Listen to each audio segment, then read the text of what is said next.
છોટાઉદેપુરમાં અધિકારીઓ વિરુદ્ધ કોન્ટ્રાક્ટરે ઠાલવી છે પોતાની વેદના। અધિકારીની ભૂલના કારણે હું હેરાન થઈ રહ્યો છું, આ દાવો કર્યો છે કોન્ટ્રાક્ટરે। 180 કિલોમીટર પાઇપલાઇનનું પેમેન્ટ નથી મળતું, આ ફરિયાદ પણ તેમણે કરી છે। પાણી પુરવઠા પ્રધાન ઈશ્વર પટેલ સામે તેમણે પોતાનો આક્રોશ ઠાલવ્યો હતો। પાણીની લાઇનની કામગીરી કરનાર કોન્ટ્રાક્ટરની આ રજૂઆત સામે આવી છે।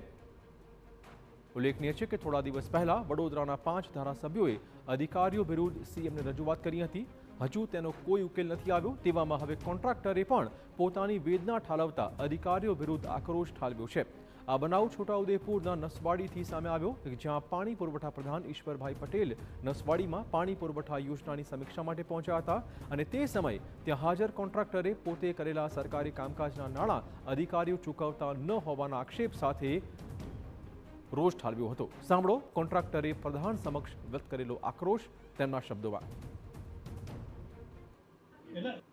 તમારી અધિકારીઓની ભૂલના લીધે હું હેરાન થઉં સાહેબ। આ પ્રોજેક્ટ તમે જુઓ છો સાહેબ, 180 કિલોમીટર કેવી રીતે પાઇપલાઇન મેં નાખી સાહેબ। અહીંયા લાઇટ કનેક્શન દેવું સાહેબ, બધો ખર્ચો કર્યો સાહેબ, બધું બધું આવ્યું પણ સાહેબ છે ને આમાં બધું મિસઅન્ડરસ્ટેન્ડિંગ એકબીજાનું થયું, જાતે અધિકારીઓ કોઈ જોવા બી ના આવ્યા।